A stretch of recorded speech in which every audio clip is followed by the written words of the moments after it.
तो सबसे पहले आज हम पिछला रिवाइज कर लेते हैं जितना भी अभी तक हमने किया था।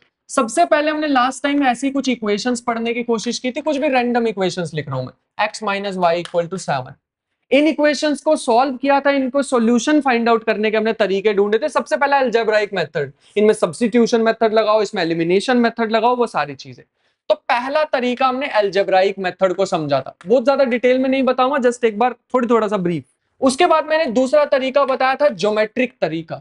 ज्योमेट्रिक का मतलब होता है इनके बनाओ ग्राफ। तीन तरह के ग्राफ हमारे सामने आए थे जो डिफरेंट ग्राफ्स थे।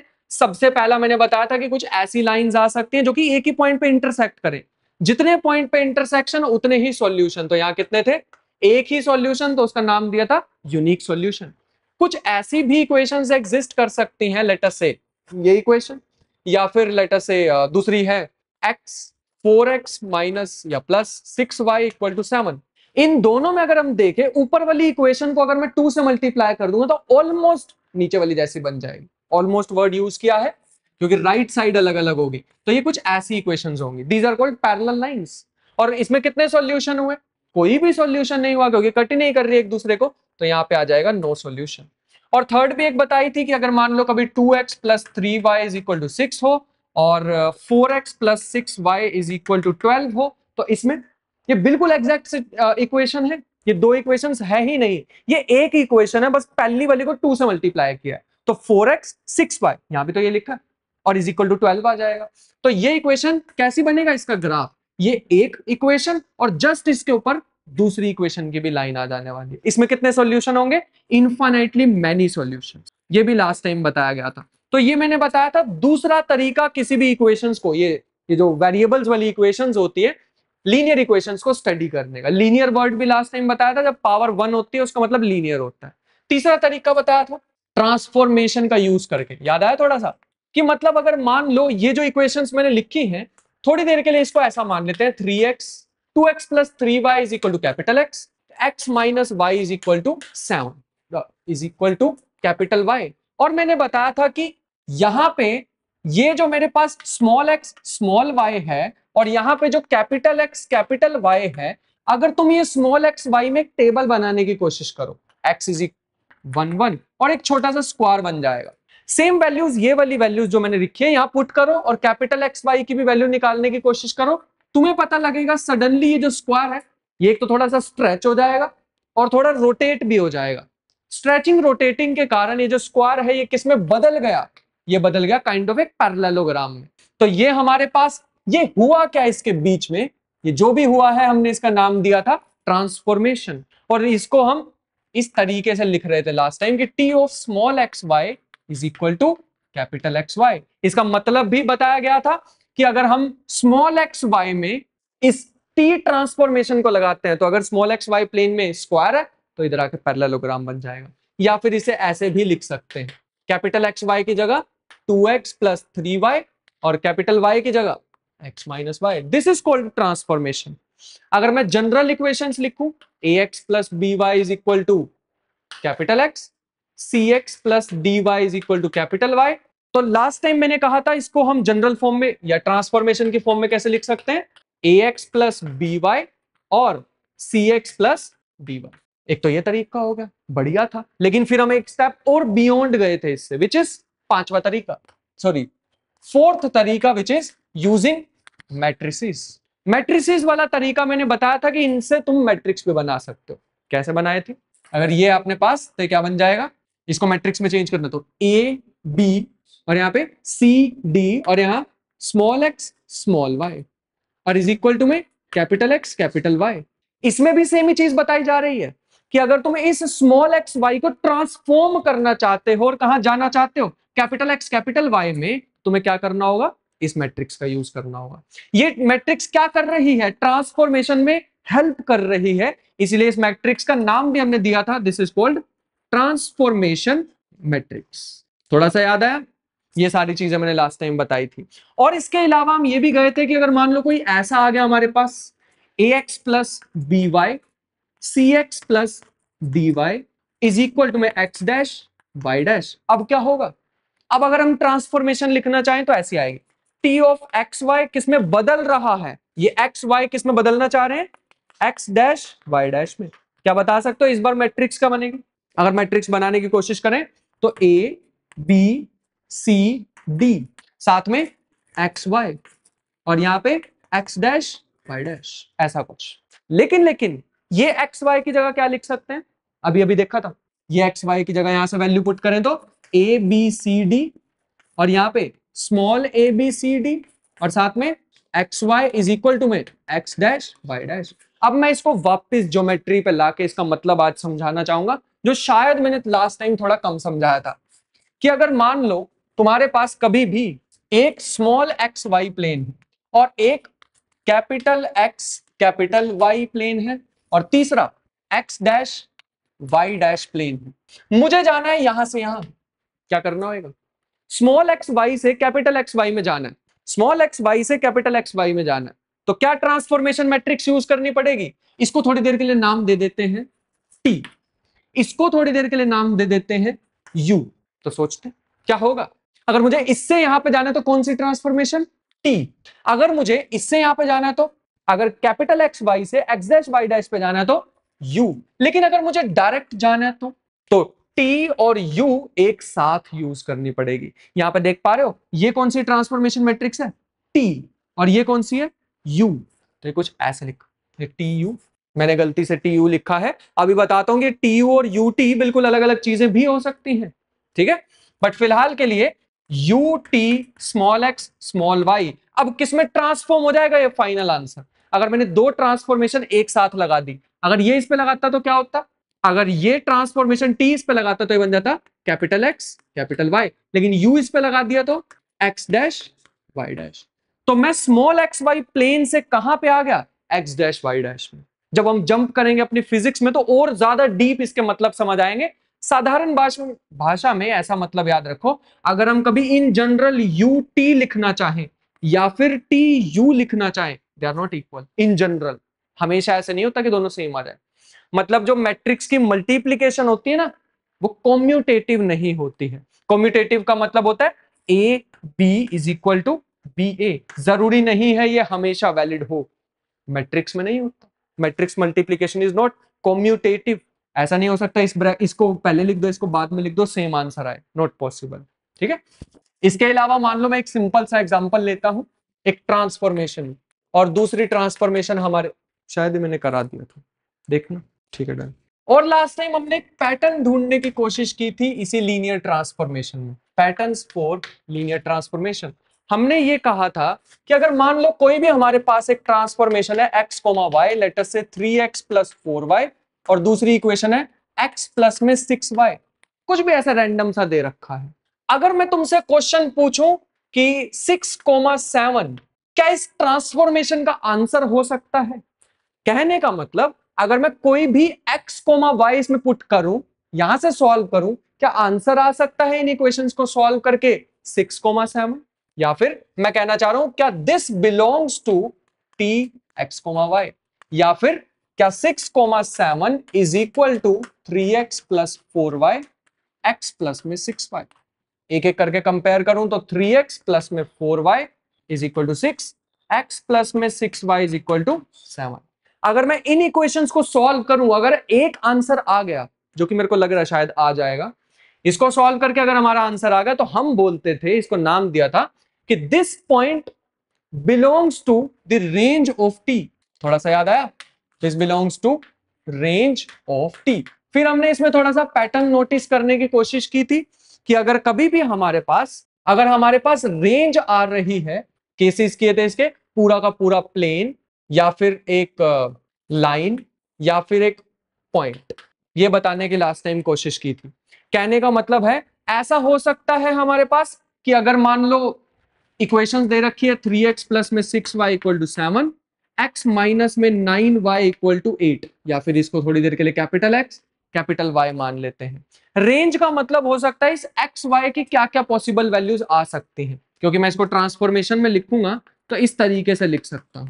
रेंज का मतलब है क्या क्या आंसर्स आ सकते हैं, प्लस में 6y, x माइनस में 9y is equal to capital x, y। इसकी रेंज में कितने पॉइंट्स आ सकते हैं, हमने ये सोचने की कोशिश की थी। तो there can be infinitely many point, लेकिन ऐसी इक्वेशंस के सॉल्यूशन कितने आते हैं? इन्फाइनेटली मैनी सॉल्यूशन का मतलब होता है पूरा का पूरा प्लेन ही, कुछ भी पॉइंट डाल दो तुम्हें आंसर मिल जाएगा। तुम यहाँ 0 0 रखोगे ना, आंसर आएगा कंपेयर करके। अगर तुम यहाँ पे 1 2 रखोगे आंसर आएगा, 3 2 रखोगे आंसर आएगा, कुछ भी वैल्यू रैंडम डाल दो एक आंसर मिलेगा। तो जो भी वैल्यू तुम यहां रख सकते हो उसे बोलते हैं रेंज। समझ पा रहे हो? मैं यहां कौन कौन सी वैल्यू रख सकता हूं इन इक्वेशंस में। वैसे मैंने x minus 9y is equal to something. तुम यहां पे इन दो जगह पे क्या क्या वैल्यू पॉसिबल रख सकते हो, कुछ भी। तुम कुछ भी वैल्यू यहां पे रखोगे तुम्हें आंसर मिल जाएगा। और जो भी वैल्यू तुम यहां रख सकते हो वही तो है कैपिटल एक्स कैपिटल वाई, ये लिखा हुआ मैंने। इसका मतलब है कैपिटल एक्स कैपिटल वाई की कितनी वैल्यू हो सकती है, इन्फिनिटली मैनी, ये पूरा का पूरा ही प्लेन, इसलिए मैंने यहां रखा रेंज में प्लेन। एक अभी तुम्हें इक्वेशन का एग्जांपल दिखाया था, x plus y is equal to 6 और x 2x plus 2y is equal to 12। कितनी इक्वेशन है ये? एक ही है ना। पहली को 2 से मल्टीप्लाई करूंगा तो अगर मैं इसको मान लू कैपिटल एक्स, इसको मान लू कैपिटल वाई, अगर ऊपर वाली इक्वेशन को 2 से मल्टीप्लाई किया तो क्या होगा? देखो लेफ्ट साइड सेम आ गई, लेफ्ट सेम है तो राइट भी सेम होनी चाहिए। इसका मतलब y इज इक्वल टू क्या होगा? 2x। ऐसी इक्वेशन की क्या बनता है ग्राफ? एक स्ट्रेट लाइन ग्राफ बनता है। इसका मतलब है हमारे पास रेंज में स्ट्रेट लाइन भी हो सकती है। इसके जो भी सॉल्यूशन, अब हम सॉल्यूशन की बात करें तो इस केस में कितने सॉल्यूशन होते हैं? एक्स वाई की कितनी पॉसिबल सॉल्यूशन हो सकते हैं इस केस में? ये स्मॉल एक्स वाई के जब हम इक्वेशंस को सॉल्व करेंगे तो कितने आंसर आते हैं? एक ही।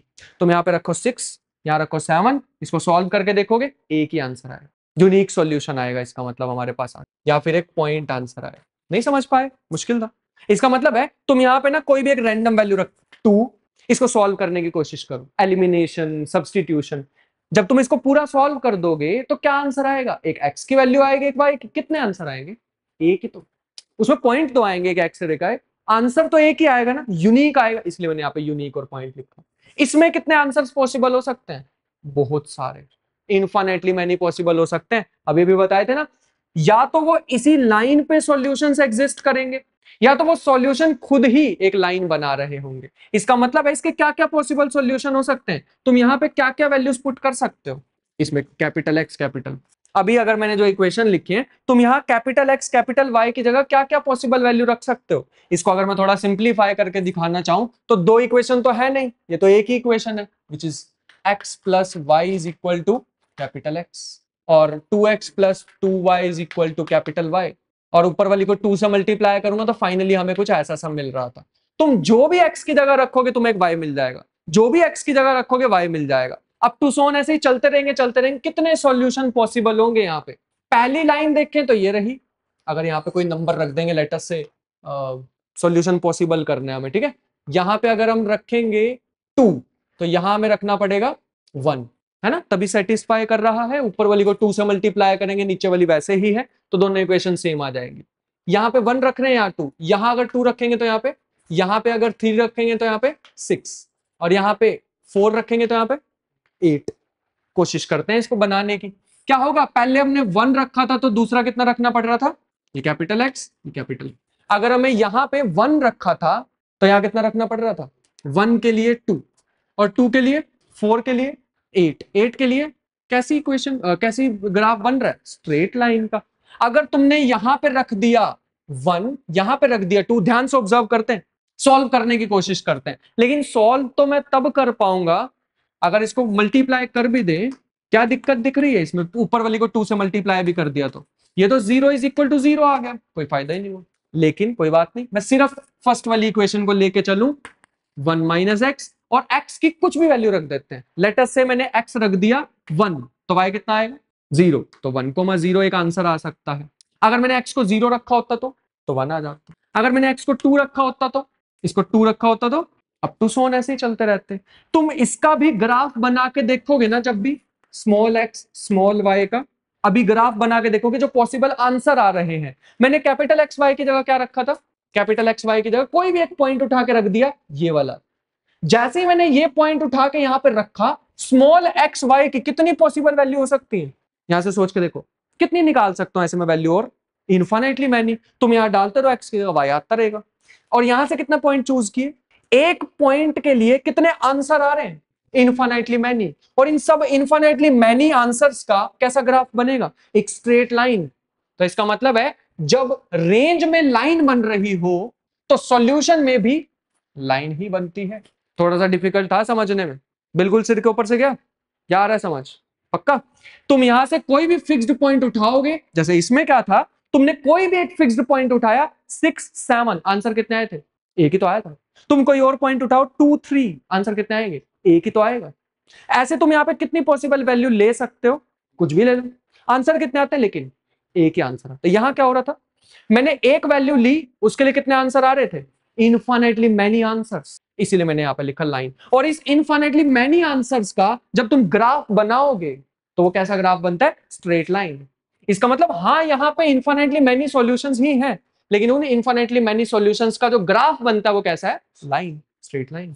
एक ऐसा भी तो हो सकता है, इसे बोलते हैं ट्रिवियल, कुछ ऐसा। 0x plus 0y is equal to 0, 0x plus 0y is equal to 0।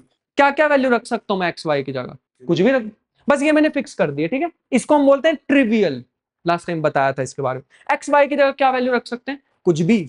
इसका मतलब है इस फिक्स्ड पॉइंट के लिए कितने आंसर आ सकते हैं? इनफाइनाइटली मेनी आंसर आ सकते। तुम कुछ भी रखते रहो एक्स वाई की जगह, सारे ही सेटिस्फाई कर जाएंगे। तो जब भी रेंज हो, रेंज मतलब वो कैपिटल एक्स वाई वाला राइट साइड, रेंज हो प्लेन तो सॉल्यूशन आता है यूनिक, रेंज हो लाइन तो आंसर आता है एक लाइन ही, पॉइंट हो तो कैसा बन रहा था? इनफाइनाइटली मेनी पॉइंट्स, पूरा का पूरा प्लेन ही बन रहा। And that is the crux of these equations, जो लास्ट टाइम भी बताने की कोशिश कर रहा था मैं, ठीक है।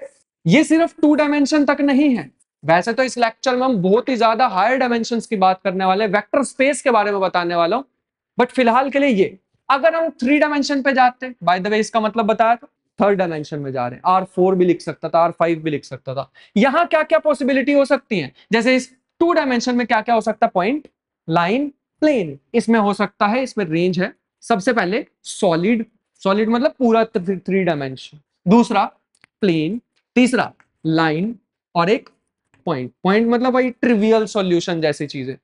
अगर मैं सॉल्यूशन पे आऊं, मैं बिल्कुल इसका प्रूफ नहीं देने वाला हूं क्योंकि कॉम्प्लिकेटेड होती जाएंगी चीजें, खुद से इस पे थोड़ी सी रिसर्च कर सकते हो।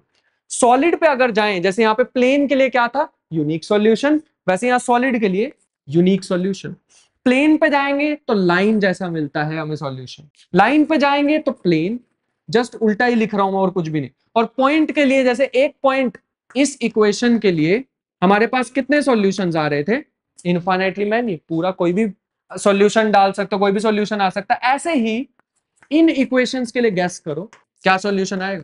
एक्स वाई जेड की जगह मैं क्या रख सकता हूं? ऐसे तीसरी भी लिख दूंगा, कोई भी लिख दो, पूरा का पूरा R3 ही आ जाएगा। तो इसका मतलब क्या लिखना चाहिए मुझे यहाँ पे? सॉलिड। हालांकि सॉलिड जैसी कोई चीजें है नहीं इसमें, बस अलग नाम देना था ना, तो नाम दे दिया सॉलिड। इसको R3 लिख सकते हैं। R3 मतलब सॉलिड, पूरा का पूरा 3 dimensional space. These are the things जो थोड़ा सा गैप फिलिंग वाला काम था लास्ट लेक्चर के लिए। थोड़ा सा आगे बढ़ते हैं। हाँ, जस्ट उल्टा हो गया, इसमें भी तो ऐसे ही हुआ ना, वो जैसे फ्लिप हो गए। अगर मान लो अगर हमारे पास प्लेन है, रेंज, ये जो रेंज और सॉल्यूशन वाली चीज है ना, बहुत ज्यादा डीप है। इसको हम बोल देते हैं, वैसे इसका नाम होता है रेंज स्पेस और इसका नाम होता है सॉल्यूशन स्पेस। वो याद है लास्ट टाइम तुम्हें बताया था कि सेट और स्पेस में क्या फर्क होता है? क्या था वो? सेट होता है कोई भी कलेक्शन, बस वेल डिफाइन उसमें ऑब्जेक्ट्स होने चाहिए, और सॉल्यूशन स्पेस कुछ प्रॉपर्टी फॉलो करना होना चाहिए, है ना। मतलब एक सेट है, उसमें कुछ भी एलिमेंट्स हैं, लेट अस से वो सेट ऑफ रियल नंबर्स हैं, क्या मैं इसको स्पेस बोल दूंगा? स्पेस बनाने के लिए कुछ मेरे को प्रॉपर्टीज सेटिस्फाई करानी पड़ेगी, कुछ भी प्रॉपर्टीज हो सकती हैं। आज हम एक स्पेस की बात करेंगे विच इज वेक्टर स्पेस, ठीक है। इसके बाद हम और कुछ पूछना, सॉलिड के बारे में और बताऊं। सॉलिड का मतलब है 3 डायमेंशनल स्पेस। जैसे इस पे आना चाहूं, इस बोर्ड पे मैंने ये लाइन बना दी, इसको मैं सॉलिड नहीं एक प्लेन बोल पाऊंगा। मतलब इस पे जो भी पॉइंट्स आएंगे ना, वो इस फॉर्म में आएंगे, एक्स कॉमा वाई, ठीक है। सॉलिड का मतलब है 3rd डायमेंशन भी आ गया, डेंसिटी आ गई उसके अंदर। समझ पा रहे? पूरा का पूरा ये रूम के अंदर जितने भी पॉसिबल पॉइंट्स आते हैं ना, सारे आ गए। मेरे को नाम देना था, वैसे सॉलिड वर्ड थोड़ा सा मिसलीडिंग हो सकता है, बट अलग कुछ तो नाम रखना था। पक्का समझ आया? सो आज हम 2 न्यू ट्रांसफॉर्मेशन सीखने वाले हैं। एक तो सबसे पहले अपने पास T small x y, letter से यहां पे आ जाएगा एक्स कोमा माइनस वाई। ऐसे ही कोई भी ट्रांसफॉर्मेशन बता रहा हूं, बहुत इंपॉर्टेंट है वैसे। और दूसरी ट्रांसफॉर्मेशन का नाम दे देते हैं y कोमा एक्स। इसको थोड़ा सा समझने की कोशिश करते हैं कि मैथमेटिकली इसका मतलब क्या होता है। जैसे इस ट्रांसफॉर्मेशन में अगर मैं यहाँ पे स्मॉल एक्स और यहाँ पे स्मॉल वाई लिख दूं और मैं जाना चाहता हूं, लेट अस से इसको कैपिटल एक्स वाई नाम दे देते हैं, और मैं जाना चाहता हूं इस प्लेन के अंदर, और यहां पे मैंने एक पॉइंट ले लिया 2,0, सॉरी 0,2, तो इस प्लेन में आफ्टर ट्रांसफॉर्मेशन वो क्या बन जाएगा? अगर यहां पे है 0,2 तो यहां क्या बन जाएगा? 0,2 का बन जाएगा 0,-2, ऐसे ही होगा ना? 0,-2 तो नीचे आ जाएगा। यहां पे हुआ क्या इसमें, यहां से यहां आते ही ये पॉइंट यहां पे था और एकदम फ्लिप कर गया, या फिर हम कह सकते हैं इसकी रोटेशन हो गई कितने एंगल से? 180 डिग्री से। तो 180 डिग्री रोटेशन को भी रिप्रेजेंट कर रही है ट्रांसफॉर्मेशन। अगर हम दूसरे वाली ट्रांसफॉर्मेशन पे आना चाहे, फिर से स्मॉल एक्स स्मॉल वाई, इसका नाम कुछ और दे देते हैं एक्स डैश वाई डैश। अभी क्या होगा एक्स डैश वाई डैश में जानने के लिए, अगर मान लो मैं फिर से एक सेम पॉइंट लूं 0,2, तो क्या होगा? अगर यहां पे है 0,2 स्मॉल एक्स वाई प्लेन में, अगर मैं एक्स डैश वाई डैश में जाना चाहता हूं तो वो क्या बन जाएगा? 0,2 का इसके अकॉर्डिंग ये रहा। अगर u 0,2, x इधर आ जाता है और y इधर आ जाता है, मतलब उल्टा हो जाएगा, जस्ट इसका फ्लिप। 0,2 अगर यहां पे आ रहा है पॉइंट, तो 2,0 कहां आएगा? x एक्सिस पे। तो इसने किया क्या ट्रांसफॉर्मेशन में? इस u ट्रांसफॉर्मेशन ने क्या किया, अगर ये पॉइंट यहां पे था y एक्सिस पे, तो उसको 90 डिग्री रोटेट करके कहां पे ले आया? x एक्सिस पे। तो ये दो ट्रांसफॉर्मेशन का थोड़ा सा मतलब समझ पाए? t ट्रांसफॉर्मेशन क्या करती है, किसी भी पॉइंट को 180 डिग्री से घुमा देती है या फ्लिप कर देती है, दोनों सेम ही बात है। और दूसरा u ट्रांसफॉर्मेशन क्या करती है? रोटेट करती है बाय 90 डिग्रीज। लेकिन मैं ज्यादा इंटरेस्टेड हूं इसको मैट्रिक्स फॉर्म में लिखने के लिए। क्या इसको लिख सकते हैं मैट्रिक्स फॉर्म में? कोशिश करते हैं। अभी अभी मैंने तुम्हें थोड़ी देर पहले या फिर लास्ट टाइम भी बताया था, अगर कोई भी एक ट्रांसफॉर्मेशन है उसको इन जनरल कैसे लिख सकते हैं? A X plus B Y comma C X plus D Y. याद आया थोड़ा सा? लेकिन गिवन ट्रांसफॉर्मेशन क्या है? X comma Y. जरा इसी फॉर्म में लिखने की कोशिश करें, ऐसी फॉर्म में कोशिश करते हैं। पहला क्या दे रखा है? एक्स, सिर्फ पहले वाले को सोचते हैं, एक्स दे रखा है, तो इसको ऐसे भी तो लिख सकता हूं 1x प्लस 0y, है ना? और दूसरे को क्या लिख सकता हूं? 0x minus 1y। जरा इसको मैट्रिक्स में लिखने की कोशिश करते हैं। इक्वेशंस ये ऐसी दे रखी हैं, अगर मैं इसको कैपिटल एक्स कैपिटल वाई मान लूं तो ये इक्वेशन दे रखी है 1x प्लस 0y, और दूसरी इक्वेशन दे रखी है 0x माइनस 1y। इसको अगर मैट्रिक्स फॉर्म में लिखना चाहें तो कैसी बन जाएंगी? 1 0 और नीचे 0 माइनस 1।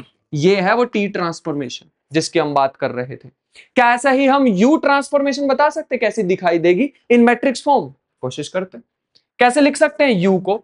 इस बार खुद से बता सकते हो। वाई को कैसे लिखें?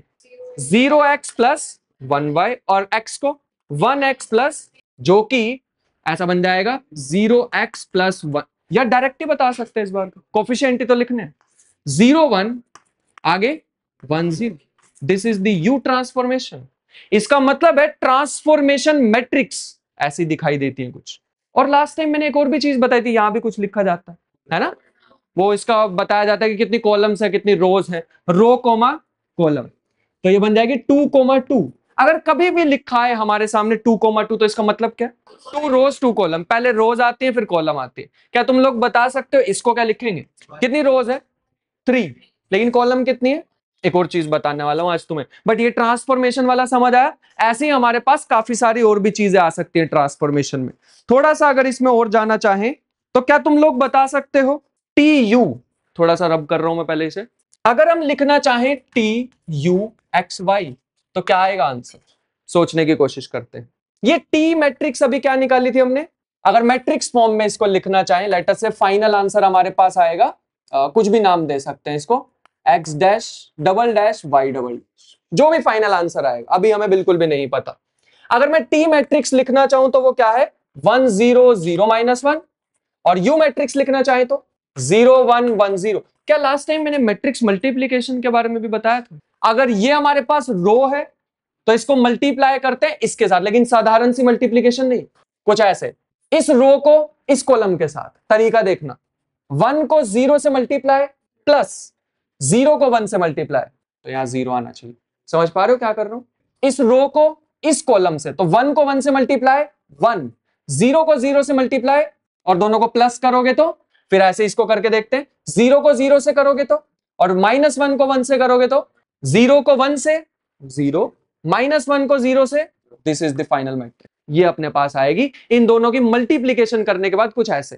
क्या हम इसको अब इक्वेशंस की फॉर्म में लिख सकते हैं? जैसे हमने tx, y को ऐसे अभी लिखा था y, x, और इसको हमने मैट्रिक्स बना दी थी। किस तरीके से? इसको लिखा था 0x + 1y, और इसको क्या लिखा था 1x + 0y। फिर इसकी एक मैट्रिक्स भी बना दी थी। क्या उल्टा काम कर सकते हैं? अगर हमें मैट्रिक्स पता हो तो ऐसी इक्वेशन बना सकते हैं। तरीका देखना, tux, ध्यान से, पहले वाला 0x + 1y, -x +, अगर इसको सिंप्लीफाई करें तो क्या बन जाएगी, y, -x। ऐसी बन गई अपने पास ट्रांसफॉर्मेशन। टी हमारे पास ट्रांसफॉर्मेशन गिवन थी, यहां से देख लेते हैं, x, -y, और u हमारे पास ट्रांसफॉर्मेशन थी y, x। लेकिन जब हमने दोनों का प्रोडक्ट कर दिया, जब मल्टीप्लाई कर दिया, तो न्यू ट्रांसफॉर्मेशन कुछ ऐसी बनी है। और इसकी ट्रांसफॉर्मेशन मैट्रिक्स देखना चाहेंगे, कुछ इस तरीके की आई है। एक और चीज बताता हूं तुम्हें, ये जो ट्रांसफॉर्मेशन है ना, बड़ी ज्यादा अजीब चीज होती है। कहने का मतलब है, अगर मान लो यहां पे एक स्क्वायर था, यहां पे एक पैरेललोग्राम बन गया, फिर तुमने एक ट्रांसफॉर्मेशन करी, कोई और शेप बन गई लेटस से, इस डायरेक्शन में जाते जाते क्या हुआ, पैरेललोग्राम से बन गया एक, सॉरी, स्क्वायर से बन गया एक पैरेललोग्राम, उसके बाद कुछ और बन गई शेप। जब तुम वापस आओगे तो हमारी एक्सपेक्टेशन क्या है, जो भी यहां पे वियर्ड सी शेप बनेगी उससे हमें आना चाहिए पैरेललोग्राम पे, और फिर आना चाहिए स्क्वायर पे। नहीं होता ऐसा, और यही बहुत बड़ी दिक्कत भी है। और मैं जो जस्ट इसके बाद एक बड़ी डीप बात बताता हूं, बट पहले ये जो ट्रांसफॉर्मेशन है ना, ये कॉम्यूटेटिव नहीं होती है। तुमने बचपन में ये वर्ड जरूर सुने होंगे जो मैं नेक्स्ट बताने वाला हूं, कॉम्यूटेटिविटी, एसोसिएटिविटी और डिस्ट्रीब्यूटिव प्रॉपर्टी। सुना है ऐसा? ओए, ये तो बहुत छोटी क्लासेस में पढ़ाते हैं ऐसा। इसे बोलते हैं एसोसिएटिविटी, ब्रैकेट कहीं भी लगा दो, है ना। और अगर a + b है तो उसको b + a भी लिख सकते हो। दिस इज कॉल्ड कॉम्यूटेटिविटी, किसी भी ऑर्डर में रख दो। ये चीजें काम नहीं करती इन जनरल। कहने का मतलब, अगर मैं ट्रांसफॉर्मेशन लिखूं tu, तो आंसर आ रहा है y, -x। ये तुम्हारे लिए होमवर्क है, करके देखना। ut पहले लिखना ये वाली मैट्रिक्स, मतलब ये वाली मैट्रिक्स को इधर के साइड लिख के देखना, क्या आंसर सेम आ रहा है। तो इन जनरल आंसर सेम नहीं आता। दो मैट्रिक्स का प्रोडक्ट अगर तुम a × b करोगे या b × a करोगे तो अलग अलग आएगा। और यही ट्रांसफॉर्मेशन की एक बहुत डीप बात थी। जैसे मैं एक और चीज तुम्हें बताना चाहूंगा जो आज हमें पढ़ना भी है, विच इज, हमने एक रियल लाइन देखी हुई है, बीच में होती है 0, right side positive number, left side negative number, हमने पढ़ा हुआ है। नंबर्स के भी हायर डायमेंशंस होते हैं, शायद सुनने में बड़ा वियर्ड लगेगा तुम्हें। जैसे हमने पढ़ा है एक 1 डायमेंशन होता है हमारे वर्ल्ड में, एक 1 डायमेंशन। अगर ये बोर्ड की बात करूं तो ये 2 डायमेंशन, इस बोर्ड से बाहर आ जाओगे तो 3 डायमेंशन। नंबर्स के भी डायमेंशन होते हैं। बड़ी वियर्ड बात बोल रहा हूं मैं। नंबर्स की दुनिया में अगर हम जाएंगे तो नंबर लाइन होती है 1 डायमेंशन, नंबर लाइन के एक और ऐसी नंबर लाइन लगा दो, कुछ ऐसा सा, ये रही एक नंबर लाइन, और यहां पे एक और लगा दो, बस यहां पे 0, यहां पे पॉजिटिव नंबर, यहां पे नेगेटिव नंबर। ये जो मैंने परपेंडिकुलर लाइन लगाई ना, ये थोड़ी वियर्ड है। यहां पे साधारण से नंबर नहीं आते, यहां ऐसे नंबर आते हैं, i, 2i, मैथ वाले समझ गए होंगे ना। इसे बोलते हैं आयोटा। आयोटा का मतलब होता है रूट में -1, यहां पे आएगा माइनस आयोटा, -2 आयोटा। ये नंबर्स के 2 डायमेंशंस हैं। शायद नंबर भी लिविंग बीइंग्स हैं, उनके भी डायमेंशन एग्जिस्ट कर रहे हैं ना, बट ऐसा नहीं होता। नंबर्स के अंदर भी जाएंगे तो ये उसका 2 डायमेंशन है। फिर उसके बाद आता है हमारी दुनिया में, फिर आता 3 डायमेंशन ना। नंबर की दुनिया में 3 डायमेंशन होता ही नहीं, सीधा ही 4th डायमेंशन। 1 होता है, 2 होता है, फिर उसके बाद 4। बताया था ना, एक बहुत ही वियर्ड बात बताने वाला हूं, वो यही है। नंबर्स की दुनिया में 1 डायमेंशन मतलब रियल नंबर लाइन, 2 डायमेंशन मतलब ये वाला प्लेन। अभी बताऊंगा इसके बारे में बहुत ज्यादा डिटेल में, बट इसे आर्गेंट प्लेन भी बोलते हैं। सुना है ऐसा नाम, आर्गेंट प्लेन। ये रियल एक्सिस होती है, ये इमेजिनरी एक्सिस होती है। बहुत डीप बताने वाला हूं, जितना मैथ में पढ़ोगे उससे ज्यादा ही। बट ये 2 डायमेंशन, 3 डायमेंशन होता ही नहीं। सीधा आता है 4th डायमेंशन। थोड़ा सा रीजन बताता हूं, वैसे तो बहुत ज्यादा मैथमेटिकल इसका प्रूफ होता है। साधारण भाषा में जो 3 डायमेंशन होता है ना नंबर्स का, वो ऐसी सी प्रॉपर्टीज फॉलो नहीं करता। ये प्रॉपर्टी को बोलते हैं एसोसिएटिव प्रॉपर्टी, और इस प्रॉपर्टी को बोलते हैं कम्यूटेटिविटी। कम्यूटेटिव मतलब a × b और b × a सेम होने चाहिए। या फिर एक और भी होती है, तुमने ये भी पक्का सुने होंगे, ऐसा वर्ड सुना है कभी बचपन में, मल्टीप्लिकेटिव इनवर्स।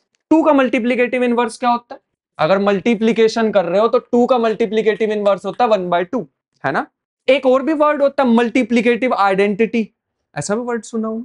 मतलब ऐसे कौन से नंबर से मल्टीप्लाई करूं ताकि आंसर सेम ही आ जाए, तो 1 से, है ना। इसे बोलते हैं मल्टीप्लिकेटिव इनवर्स, इसे बोलते हैं मल्टीप्लिकेटिव आइडेंटिटी। इस प्रॉपर्टी को बोलते हैं एसोसिएटिविटी। जब हम बीएससी में जाते हैं ना, तो वहां पे आता है एब्स्ट्रैक्ट अलजेब्रा, शायद मैं लास्ट टाइम भी बता रहा था ऐसा वर्ड तुम्हें ना, एब्स्ट्रैक्ट। उसमें ये सारी प्रॉपर्टीज को दोबारा पढ़ाया जाता है, शायद तुमने 5th क्लास में ही पढ़ ली होगी।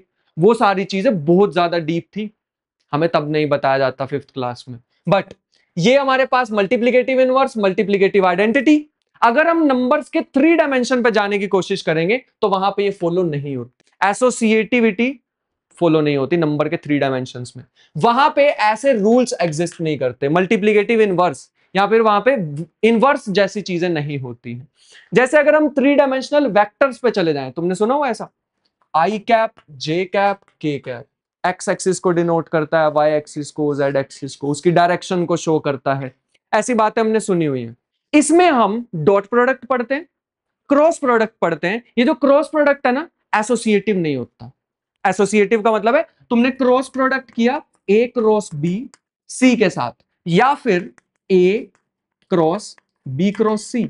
इन जनरल अगर हम देखें 3 डायमेंशन में प्रॉपर्टी फॉलो नहीं करती है वाली। ऐसा नहीं कि किसी दो को उठाया और क्रॉस प्रोडक्ट लगा दिया, नॉट ट्रू।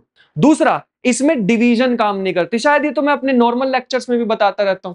वेक्टर में डिवीजन ही नहीं होती, वेक्टर में तो मल्टीप्लीकेशन होती है, एडिशन होती है, सब्ट्रैक्शन भी होता है, लेकिन डिवीजन नहीं होती। इसीलिए 3rd डायमेंशन होता ही नहीं नंबर्स का। वहां पे कुछ ऐसी प्रॉपर्टीज हैं जो फॉलो ही नहीं होती। 2 प्रॉपर्टीज मेनली, एसोसिएटिविटी कि किसी भी पहले को मल्टीप्लाई कर दो, ये फॉलो नहीं होता वहां पे, और एक मल्टीप्लिकेटिव, ये जो मैंने इनवर्स बताया तुमको, इनवर्सेस एग्जिस्ट नहीं करते हैं वहां पे।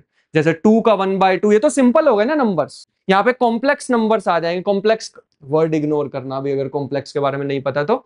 बट यहाँ पे इमेजिनरी नंबर्स आ गए, यहाँ भी सारी प्रॉपर्टीज फॉलो होंगी, डिवीजन होगी, मल्टीप्लीकेशन होगी, सब कुछ, ये भी प्रॉपर्टी फॉलो होगी। लेकिन जैसे हम इसके 3rd डायमेंशन पे चले जाएंगे, दिक्कत आ जाएगी, ये प्रॉपर्टीज फॉलो नहीं होती। पता नहीं क्यों, हमारा शायद यूनिवर्स ही ऐसा बना है। लेकिन जैसे हम इनके 4th डायमेंशन पे जाएंगे, फिर से प्रॉपर्टीज फॉलो होना स्टार्ट हो जाएंगे, है ना वियर्ड।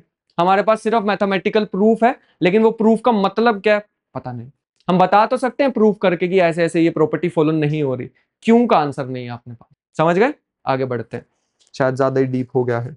अभी तक फिर भी हम बात कर रहे हैं एक्स एक्सिस की, वाई एक्सिस की, और यही सबसे बड़ी दिक्कत भी होती है। जैसे एक्स एक्सिस है, ये वाई एक्सिस है, एकदम बिल्कुल बेसिक, फिर से 5वीं क्लास पे चलते हैं। अगर मुझे यहाँ पे कोई भी पॉइंट को रिप्रेजेंट करना है लेटर से 2,3, इसका मतलब क्या होता है? अगर मैं ओरिजिन पे हूं तो मतलब क्या है इसका, यहां जाना एक्स एक्सिस 2 और ऊपर कितना जाना है 3, ऐसे ही तो होता था इसका मतलब। लिखने का तरीका तो हमने ऐसा भी सुना हुआ है, याद है? 2i कैप का मतलब 2 इन द एक्स डायरेक्शन, और 3j कैप का मतलब वाई डायरेक्शन में जाना है 3 स्टेप्स, ऐसा ही तो होता है। इसे बोलते हैं हम कार्टेशियन कोऑर्डिनेट्स। ऐसा वर्ड सुना कभी? कभी बचपन में बोला होगा किसी टीचर ने भी, या कार्टेशियन प्लेन भी बोलते हैं। लेकिन 2 डायमेंशन को स्टडी करने के लिए सिर्फ कार्टेशियन कोऑर्डिनेट्स नहीं होते, एक और भी होते हैं, those are called polar coordinates. शायद जाने अनजाने तुमने ये पढ़ लिए होंगे, दिखाता हूं। अगर मान लो इस बार थोड़ी देर के लिए ये एक्स एक्सिस है, फिर से ये वाई एक्सिस है, यहां पे एक पॉइंट आ गया। इस बार मान लेते हैं ये है आर और ये एंगल है थीटा। सोच के बताना, क्या कोई बता सकता है ये कितना होगा? वो किया हो ना ऐसे, आर का यहाँ आ जाता है आर कोस थीटा, याद आया? थोड़ा सा निकाल के भी देख सकते हो ट्रिग्नोमेट्री से, ये आ जाएगा आर कोस थीटा और ये आर साइन थीटा। इसका मतलब मैं इस पॉइंट को एक और तरीके से रिप्रेजेंट कर सकता हूं। एक्स एक्सिस में कितना चलना पड़ा? आर कोस थीटा, और वाई में कितना चलना पड़ा? ये एक न्यू टाइप के कोऑर्डिनेट आ गए जिसमें मेरे पास एक्स एक्सिस वाई एक्सिस ना भी हो तो चल जाएगा, इस बार दूसरे तरह के कोऑर्डिनेट आ गए। मतलब मुझे एक्स एक्सिस वाई एक्सिस मत बताओ, मुझे 2 चीजें बता दो। एक, ओरिजिन से पॉइंट कितने डिस्टेंस पे है। जैसे मैंने बोल दिया ओरिजिन पे तुम खड़े हो 5 मीटर दूर है, क्या बता दोगे वो 5 मीटर कहां है? 5 मीटर तो यहां भी हो सकता है, इधर भी हो सकता है, नीचे भी हो सकता था 5 मीटर। दूसरी चीज की क्या जरूरत पड़ेगी? एंगल की। अगर तुम मुझे बता दोगे 5 मीटर है और 30 डिग्री के एंगल पे है, तो मैं बता दूंगा वो पॉइंट कहां पे है। तो दूसरे टाइप के कोऑर्डिनेट सिस्टम आ गए, एक कार्टेशियन कोऑर्डिनेट जिसमें क्या जरूरत पड़ती है, एक्स एक्सिस की, वाई एक्सिस की, या फिर एक्स कोऑर्डिनेट वाई कोऑर्डिनेट। और दूसरी तरह के कोऑर्डिनेट सिस्टम आ गए विच इज पोलर कोऑर्डिनेट्स। यहां पे मैंने लिखा भी है पोलर, मतलब जब भी सर्कुलर सिमेट्री आ जाए किसी भी चीज में, सर्कल को स्टडी करना हो तो वहां पे आ जाते हैं पोलर कोऑर्डिनेट्स। वहां पे एक्स वाई की जरूरत नहीं है, वहां दो चीजों की जरूरत है विच इज आर की और थीटा की। तो दो तरह के coordinate system, x comma y वाले और दूसरा आर कोमा थीटा वाले। दो इंफॉर्मेशन बता दो, आर और थीटा, मैं बता दूंगा कहां पे है वो पॉइंट। अब हम इसमें थर्ड डायमेंशन में जंप करेंगे, चीजें और ज्यादा कॉम्प्लिकेट होंगी। मुझे ना बचना था इन सारी चीजों से, मुझे कोऑर्डिनेट सिस्टम को हटाना था। अलग अलग सिस्टम के लिए अलग अलग कोऑर्डिनेट्स आ जाते हैं। अगर स्फेयर होगा तो वहां पे स्फेरिकल कोऑर्डिनेट, सिलेंडर होगा तो सिलिंड्रिकल कोऑर्डिनेट्स अलग अलग आ जाएंगे। इन सबसे बचना था। मैं बात कर रहा हूं लगभग 20th सेंचुरी के एंड के आसपास की, जब आइंस्टाइन अपनी थ्योरी पे वर्क कर रहे थे। 1915 से पहले की बात बता रहा हूं। बहुत ज्यादा कॉम्प्लिकेटेड हो रही थी चीजें, तो हमने क्या किया, एक न्यू ब्रांच ऑफ स्टडी उससे पहले बन चुकी थी बट और ज्यादा सॉलिड की, जिसको बोलते हैं एब्स्ट्रैक्ट अलजेब्रा। लास्ट टाइम भी बताया था, पूरी मैथ को पढ़ने के होते हैं दो तरीके, एक जो दिमाग में सोच सको विच इज डायग्राम्स, और दूसरा एब्स्ट्रैक्ट तरीका, सारी ज्योमेट्री हटा दो तब हम बात कर सकते हैं इसकी भी। इसका मतलब क्या है, 7 डायमेंशन। अगर मैं तुम्हें बताना चाहूं 7th डायमेंशन इमेजिन करो, कर पाओगे? कभी भी नहीं। तो ज्योमेट्री काम ही नहीं करेगी। सारे कोऑर्डिनेट सिस्टम को ऐसे हटाना है और एक न्यू तरह की मैथ बनानी है, जो कि हम नेक्स्ट करने वाले हैं। जो अब मैं नेक्स्ट बताने वाला हूं वो होगा एब्स्ट्रैक्ट तरीका। उसमें से सारे के सारे कोऑर्डिनेट सिस्टम हटा देंगे, ना हमें पोलर कोऑर्डिनेट्स की जरूरत पड़ेगी, ना कार्टेशियन की, किसी भी कोऑर्डिनेट सिस्टम की नहीं। और भी मैंने बताया ना वियर्ड वियर्ड से word, spherical coordinate, cylindrical coordinate, सब साइड पे। प्योर एब्स्ट्रैक्ट तरीका, कोई ज्योमेट्री की जरूरत नहीं पड़ेगी। और अच्छी बात ये होगी मैं इसको भी स्टडी कर सकता हूं, ये तो मैंने कम बताया ना। इनफाइनाइट डायमेंशनल स्पेस को भी स्टडी कर सकते हैं, जो कि अगर ज्योमेट्री की हेल्प लेता तो कभी भी ना कर पाता। इसीलिए एब्स्ट्रैक्ट तरीका, समझ आया? और नेक्स्ट हम पढ़ने वाले जितनी भी लीनियर ट्रांसफॉर्मेशन की हमने बातें की थी उसको सारे को हम एब्स्ट्रैक्ट में चेंज करने वाले हैं। आजकल तो यही चल रहा है नाउअडेज। जितने भी हमारे पास study of linear transformation, linear transformation का मतलब मैंने ऑलरेडी बताया था कि अगर मान लो यहाँ पे टी ऑफ एक्स वाई लिखा है, आंसर आ रहा है A X plus B Y C X plus. क्यों बोल रहा हूं मैं इसको लीनियर ट्रांसफॉर्मेशन? जो भी ट्रांसफॉर्मेशन के बाद आया उसमें एक्स और वाई की कितनी पावर है? 1। इसकी जो यहाँ पे डिग्री काइंड ऑफ दिख रही है ना हमें, वो 1 है, इसलिए हम इसको लीनियर बोल रहे हैं। आज लीनियर का एक और भी मतलब बताता हूं, बट फिलहाल के लिए जितनी भी स्टडी ऑफ लीनियर ट्रांसफॉर्मेशन है हम अब उसको एब्स्ट्रैक्ट अलजेब्रा का यूज करके पढ़ने वाले। क्यों वो भी बताता हूं। हम ना बचना चाह रहे थे कोऑर्डिनेट सिस्टम्स। अलग अलग सिचुएशन के लिए अलग अलग कोऑर्डिनेट सिस्टम का यूज होता है। जैसे अगर मुझे इस ब्लैक बोर्ड की स्टडी करनी है ना, सबसे बेस्ट तरीका एक्स वाई कोऑर्डिनेट, जिसे हम कार्टेशियन कोऑर्डिनेट्स भी बोलते हैं।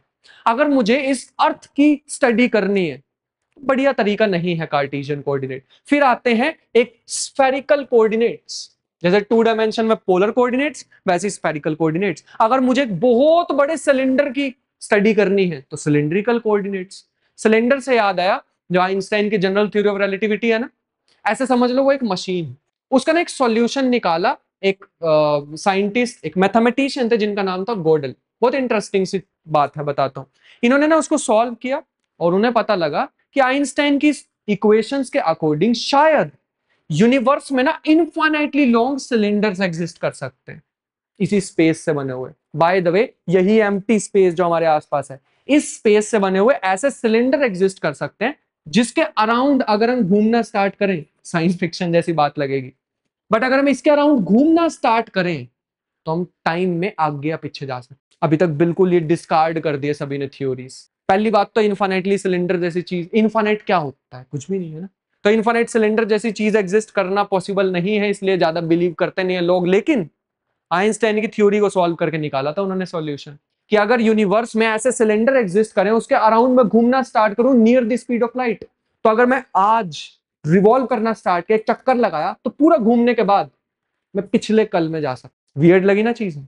आइंस्टाइन की थ्योरी के अकॉर्डिंग हो सकता। ऐसे ही एक और इसके लिए फिर वही बात है ना, सिलेंडर जैसी चीज आ गई, अलग सिमेट्री आ गई। स्फेयर होता तो स्फेरिकल कोऑर्डिनेट। मैं सिर्फ कोऑर्डिनेट सिस्टम बताने की कोशिश कर रहा था, बट अब थोड़ा इसमें घुसे ही है तो एक और बताता हूँ। एक और भी साइंटिस्ट थे जिनका नाम तो मेरे को एग्जैक्ट याद नहीं है, बट उन्होंने बताया था कि अगर हमारा पूरा का पूरा यूनिवर्स स्पिन कर रहा हुआ जो कि अभी तक कोई एविडेंस ज्यादा मिले नहीं है। रिसेंटली अभी ऐसी खबरें आ रही थी शायद हमारा यूनिवर्स स्पिन कर सकता है, यूनिवर्स, गैलेक्सी नहीं, हमारा प्लेनेट नहीं, यूनिवर्स पूरा का पूरा, अगर वो स्पिन कर रहा हुआ, रोटेट कर रहा हुआ, तो उसमें कुछ ऐसी क्लोज्ड टाइम लूप्स एग्जिस्ट कर सकते हैं, कुछ ऐसे रास्ते एग्जिस्ट कर सकते हैं, पता नहीं उनको खोजेंगे कैसे, कहां मिलेंगे, लेकिन अगर यूनिवर्स स्पिन कर रहा हुआ तो ऐसी क्लोज्ड टाइम लूप एग्जिस्ट कर सकती हैं। फिर से अगर मैं इन रास्तों पे चलने की कोशिश करूं near the speed of light, तो टाइम में आगे या पीछे जा सकता। फिर से दिक्कत क्या आ गई सॉल्यूशन में, यूनिवर्स स्पिन ही नहीं करता। अभी तक के एविडेंस के अकॉर्डिंग गलत हो सकता है, शायद हमें उसकी रोटेशन पता ही ना लग रही हो, हमारे पास उतना कोई सॉलिड एक्सपेरिमेंटल प्रूफ ही ना हो, शायद कर रहा हो यूनिवर्स स्पिन। अगर ऐसी चीजें एग्जिस्ट कर जाती, ऐसी सिलेंडर जैसी, या फिर वो स्पिन कर रहा होगा यूनिवर्स, वैसी चीजें एग्जिस्ट करती हैं, तो हाँ टाइम ट्रेवल हो सकता है। नहीं नहीं, पता क्या होता है, हाँ ये बिल्कुल सही बात बोल रहे हो, वो तुमने ऐसी इक्वेशन देखी है, E is equal to mc square, मतलब एनर्जी मास में कन्वर्ट हो सकता है। अगर हम near the speed of light move करना स्टार्ट करें, तो हम नहीं, मान लो कोई भी ऑब्जेक्ट मूव करना स्टार्ट कर रहा है, तो पहली बात तो उसके लिए टाइम स्लो हो जाएगा, टाइम डायलेशन बाकी के रिस्पेक्ट में वैसी प्रॉपर्टीज दिखेंगी। मेरे लिए 100 साल बीत गए, शायद जो near the speed of light से मूव कर रहा था उसके लिए कुछ दिन ही बीते हो। 100 साल और कुछ दिन कितना बड़ा गैप होता है। और साथ ही साथ एक और भी चीज होती है जिसे लेंथ कॉन्ट्रैक्शन भी बोलते हैं। शायद जो चलती हुई चीज है ना near the speed of light, वो मुझे बिल्कुल, मान लो कार है जो चल रही है near the speed of light, car की विड्थ इतनी तो होती होगी, इतनी से दिखेगी मुझे, पिचक जाएगी मेरे रिस्पेक्ट में। एक्चुअल में नहीं, जो कार के अंदर बैठा है ना उसके लिए बिल्कुल सेम है, उसके लिए कुछ नहीं बदला, लेकिन मेरे रिस्पेक्ट में मैं उसे देखने की कोशिश करूंगा ना तो मेरे को ऐसे पिचकी हुई दिखाई देगी। तो near the speed of light चीजें बहुत ही ज्यादा वियर्ड हो जाती है। ये जो प्रॉपर्टी है ना, यही आइंस्टाइन इसी के लिए फेमस है, इसे खोजने के लिए। तुम खुद सोच के देखो ना, यूनिवर्स के सीक्रेट्स थे जिसमें से एक सीक्रेट था कि near the speed of light चीजें वियर्ड बिहेव करती हैं। आइंस्टाइन ने बताया ऐसे ऐसे बिहेव करती हैं, जैसे लेंथ कॉन्ट्रैक्शन, टाइम डायलेशन। और ये मैंने तुम्हें कुछ आइंस्टाइन की थ्योरी के सॉल्यूशंस बताए, वो तो बहुत ही ज्यादा वियर्ड है। और अगर हम near the speed of light move भी करना स्टार्ट कर गए, हाँ ठीक है, हमारे लिए टाइम स्लो बीतेगा, मास भी तो बढ़ जाएगा, क्योंकि ये भी तो चीज बैठ के हमारा इंतजार कर रही है। लेंथ कम होती है और near the speed of light mass बढ़ता है, मास भी तो बढ़ने लग जाए, ये भी तो दिक्कत है। और कुछ पूछना चाहोगे? सो वापिस आते हैं, अभी मैं तुम्हें बता रहा था study of linear transformation abstract algebra का यूज करने वाले हैं टू अवॉइड कोऑर्डिनेट सिस्टम्स। हम नहीं चाहते कि कोऑर्डिनेट सिस्टम की जो लिमिटेशन है, अलग अलग सिचुएशन में अलग अलग कोऑर्डिनेट सिस्टम यूज होते हैं, हम उसे बचना चाह रहे थे। कभी पोलर कोऑर्डिनेट आ जाएंगे, स्फेरिकल सिमेट्री या सर्कुलर सिमेट्री, कभी कार्टेशियन, कभी स्फेरिकल, कभी सिलेंड्रिकल, एक जनरलाइज्ड कोऑर्डिनेट्स भी होता है, हम बचना चाह रहे थे इन सब से, क्योंकि हमें और भी तो हायर डायमेंशन पे जाना है। हमें सिर्फ R3 तक थोड़ी रहना है, हमें सिर्फ R2 तक थोड़ी रहना, हमें R4 पे भी जाना है, 4 डायमेंशनल स्पेस, ये वाला नहीं, मैथ वाला डायमेंशन, 4 डायमेंशन। तो इसीलिए हम हटाना चाह रहे थे कोऑर्डिनेट सिस्टम, ठीक है। तो हम लेके आए एब्स्ट्रैक्ट मैथमेटिक्स। एब्स्ट्रैक्ट मैथमेटिक्स में कुछ मैं यहाँ पर रूल्स लिखने वाला हूं, पहले डिफाइन तो करें कि स्पेस होता क्या। स्पेस याद है, सेट में कुछ प्रॉपर्टीज लगाएंगे वो स्पेस बन जाएगा, पहले इसको डिफाइन करते हैं। मान लेते हैं अभी मैं अपने आप को रिस्ट्रिक्ट रखता हूं R2 पे, R2 मतलब 2 डायमेंशनल, बोर्ड की बात हो रही है। इसमें जो भी पॉइंट मैं यहां एक पॉइंट लगाना चाहूंगा ना, एक्चुअल में मेरे को ऐसा दिखाई देगा, ये पेयर ऑफ पॉइंट दिखाई देंगे, ठीक है। तो मान लो मैंने इसमें से 2 पॉइंट्स ले लिए PQ और एक ले लिया RS। इस सिंबल का नाम याद है, मीनिंग बिलोंग्स टू, 2 पॉइंट्स इसमें से ले लिए। तो मैं चाह रहा हूं इस स्पेस में से मैं जो भी पॉइंट्स लूं, अभी तो ये सेट है, मुझे स्पेस बनाना है, स्पेस बनाने के लिए कुछ प्रॉपर्टी सेटिस्फाई करानी होंगी। पहली प्रॉपर्टी, मैं कोई भी 2 पॉइंट को ऐड कर सकूं, ये चीज होनी चाहिए, मतलब P प्लस R और Q प्लस S। हाँ, अब थोड़ा सा इस स्पेस की तरफ जा रहा है, लेकिन मैं इसको अच्छे से डिफाइन करने वाला हूं, ठीक है। एक और पॉइंट लिया, इससे पहले कि मैं आगे बढ़ूं एक और चीज बताता हूं। आज के बाद जो भी हम R2, R3, R4, R5 infinite dimensional space, इनमें से जो पॉइंट्स लेंगे हम उसका एक नाम रख देते हैं। थोड़ी कंफ्यूजन हो सकती है, इन पॉइंट्स का हम आज के बाद एक नाम दे देते हैं, दीज आर कॉल्ड वेक्टर्स। वो वाले वेक्टर नहीं है, वो जो हम ऐसे बनाते थे ना, ऐसे वाले। ज्योमेट्री से ही तो बचना चाह रहे हैं, वापस वहां नहीं जाएंगे अभी, ठीक। फिलहाल के लिए मैं R2 इसलिए यूज कर रहा हूं ताकि ज्योमेट्री से दिखा सकूं, लेकिन जल्दी से हटा देंगे ज्योमेट्री को। जो भी पॉइंट मैं यहां से लूंगा उसको क्या बोलेंगे, वेक्टर। तो ये क्या है, वेक्टर, ये भी वेक्टर है। अब वो मत सोचना कि वेक्टर के पास तो मैग्नीट्यूड और डायरेक्शन दोनों होती थी, हट जाओ वो वाले। वो वाले तरीके से बिल्कुल साइड हो जाते हैं। हमने रूल ये बनाया कि हम कोई भी दो वेक्टर लेंगे, कोई भी दो एलिमेंट लेंगे तो उसके एडिशन पॉसिबल होनी चाहिए। अगर ये ना डिफाइन करता तो ये क्या है, अगर ये ना डिफाइन करता तो ये R2 क्या है, सेट है, well defined collection of objects है। अभी अब स्पेस की तरफ जा रहे हैं, अभी भी स्पेस है लेकिन हम इसको और थोड़ा कॉन्क्रीट बनाने वाले हैं। एक कोई भी नंबर लेते हैं, A बिलोंग्स टू R, बता सकते हो इसका मतलब, मैथमेटिक्स रीड भी तो करनी आनी चाहिए। इसका मतलब एक नंबर लाइन से नंबर उठा लिया हमने, है ना, R का मतलब एक नंबर लाइन, वहां से कोई भी अगर मैं पॉइंट उठाता हूं और एक वेक्टर से मल्टीप्लाई करने की कोशिश करता हूं तो मैं उसको ऐसे लिख पाऊं। ये दो चीजें अलाउड होनी चाहिए। यहां मैं वेक्टर को ऐड कर रहा हूं तो इसका नाम दे देते वेक्टर एडिशन। यहां पे एक नंबर है, अच्छा R2 से जो मैं एलिमेंट ले रहा हूं उसको नाम दे रहा हूं वेक्टर, तो इसको क्या नाम दूं, इसको नाम दे देते हैं स्केलर। ठीक है, इसको अगर मैं नाम दे रहा हूं वेक्टर तो इसको मैंने नाम दे दिया स्केलर। तो इसको, ये जो प्रॉपर्टी है, इस प्रॉपर्टी का नाम, इसमें मैं वेक्टर को ऐड कर रहा हूं इसीलिए इसको नाम देंगे वेक्टर एडिशन, और नीचे वाले को मैं नाम दे रहा हूं स्केलर। इस बार मल्टीप्लाई किससे कर रहे हैं, स्केलर से, तो स्केलर मल्टीप्लीकेशन। थोड़ा सा समझ आ रहा है, पक्का। तो हमें दो प्रॉपर्टीज सेटिस्फाई करानी है। अब हम लीनियर ट्रांसफॉर्मेशन को एक नए तरीके से पढ़ सकते हैं।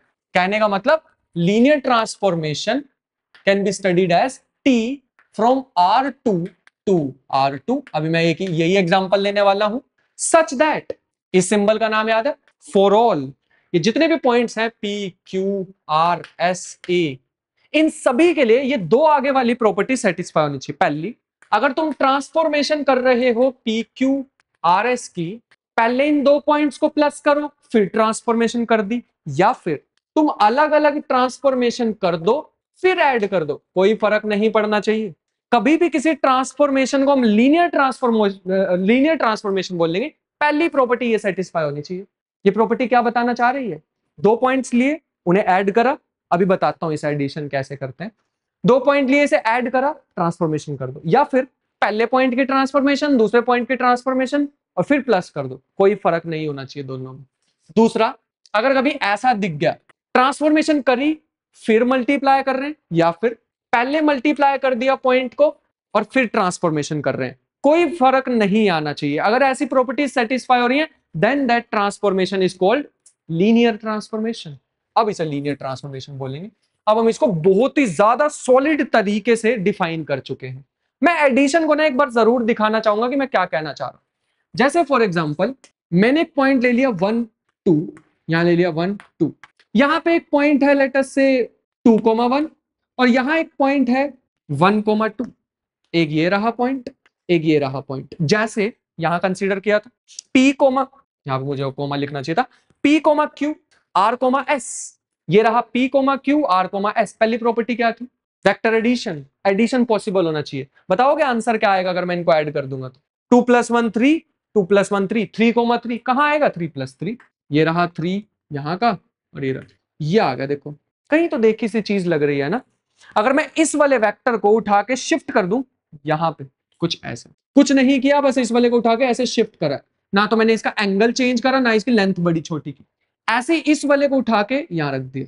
देखा होगा कहीं पे, this is called parallelogram law of addition. याद आया 3,3, और ये अपने पास आया, वो रिजल्टेंट बोलते थे इसको, जो पैरेललोग्राम के बीच में लाइन आती थी। और इसका हमने वैसे एक और भी फॉर्मूला किया होता ना अपने वो साधारण वाले वेक्टर में, क्या था वो, रूट में a² + b² + 2ab cos theta, ऐसा सही वहां पे भी किया था। वही चीज है, कुछ अलग नहीं है, समझ गए। बस हमें एंगल वगैरह पता नहीं है तो हम इस तरीके से नहीं करेंगे, हम तो बहुत ही ज्यादा जनरल तरीके पे पहुंच गए इस बार। ये है वो वेक्टर एडिशन जो मैं यहाँ बात कर रहा था। एक और चीज करते हैं, अगर मान लो हमारे पास एक पॉइंट है 2,1, क्या होगा अगर मैं उसको एक स्केलर से मल्टीप्लाई कर दूं। स्केलर मतलब इसको मैंने मल्टीप्लाई कर दिया 5 से, क्या होगा, ये रहा 2,1। अगर मैं इसको 5 से मल्टीप्लाई कर दूं तो क्या बन जाएगा 10,5। मतलब क्या फर्क दिख रहा है दोनों में, स्ट्रेच हो गया। तो आज के बाद मल्टीप्लीकेशन का मतलब तुम ये समझ लो, मल्टीप्लीकेशन मतलब स्ट्रेच। या फिर एक और वर्ड भी यूज होता है इंग्लिश में विच इज स्केलिंग, स्केल कर देना, बढ़ा देना, स्ट्रेच कर देना किसी चीज को। डिवीजन का मतलब आज के बाद हम याद रखेंगे स्क्वीजिंग। अगर मैं इसको तुम्हें बोलता कोई भी एक वेक्टर है A, उसको 2a लिख दो, मतलब 2 टाइम्स कर दो तो स्ट्रेच कर देते। a/2 का मतलब स्क्वीज कर देते, छोटा कर देते। That is the meaning. समझ गए? पक्का ये सारा समझ आ रहा है?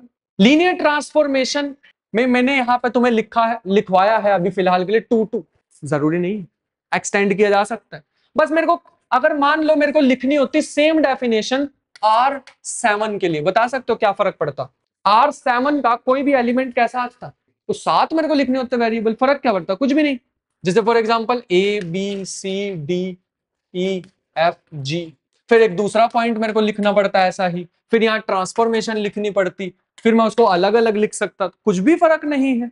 और ये है 7 डायमेंशनल, क्या बोलेंगे इसको, इस पॉइंट को क्या बोलेंगे? 7 डायमेंशनल वेक्टर। याद है? इसको क्या बोलेंगे? इसको 2 डायमेंशनल वेक्टर। ऐसे कितने डायमेंशन लिख सकते हैं? हम तो इनफाइनाइट लिख सकते हैं अभी। अच्छा, bye the way infinity is not a number, बताइए कभी मैंने ये बात? इन्फिनिटी एक नंबर नहीं होता है, इन्फिनिटी तो एक आइडिया होता है। समझ गए? जैसे एक बेसिक सा क्वेश्चन पूछता हूं, आंसर करने की ट्राई करना वरना सोचना। एक नंबर लाइन है हमारे पास, 1 और 2 के बीच में कितने नंबर होते हैं? Infinitely many. मान लो मैंने उसमें से ना 1.5 हटा दिया तो कितने नंबर बचे? तो क्या उस नंबर लाइन पे एक होल आ जाएगा या नहीं? समझे क्वेश्चन क्या पूछा? एक नंबर लाइन थी, उसमें से तुमने 1.5 को हटा दिया, 1 और 2 के बीच में कितने नंबर होते हैं? Infinitely many. 1.5 हटा दो तो उसमें एक छोटा सा होल आ जाएगा, क्या जगह खाली हो जाएगी? या अभी भी इनफाइनाइटली मैनी नंबर है? इनफाइनाइटली मैनी नंबर ही है अभी भी। पता क्यों? क्योंकि इनफाइनाइट जो नंबर लाइन होती है उसकी इनफाइनाइट डेंसिटी भी होती है। हम उसे बोलते हैं कॉन्टिन्यूअस, सिंपल भाषा में कॉन्टिन्यूअस लाइन। कॉन्टिन्यूअस का मतलब होता है जब तक तुम उसे स्ट्रेच करते रहोगे, स्ट्रेच मतलब तुम जूम करके देखते रहो, एक नंबर लाइन को जूम करते रहो करते रहो करते रहो, कितने नंबर दिखेंगे? दिखते ही जाएंगे इनफाइनाइट नंबर। इन्फिनिटी नहीं कभी भी दिखेगी, इन्फिनिटी थोड़ी होता है कुछ भी, इन्फिनिटी जैसी कोई चीज नहीं है। तुम स्ट्रेच करते जाओ तुम्हें नंबर्स दिखते जाएंगे, स्ट्रेच करते जाओ नंबर्स दिखते जाएंगे। 1.5 गायब भी कर दोगे तब भी कितने नंबर आएंगे? इनफाइनाइट। तो infinitely dense, density number line की कितनी होती है? इनफाइनाइट। समझ गए? लेकिन अगर हम मान लो इस एम्प्टी स्पेस की बात करें ना, फिर से थोड़ा आउट ऑफ द बॉक्स चीज बता रहा हूं। मान लो ये जो स्पेस, एम्प्टी स्पेस, इसको मैंने जूम करता रहा।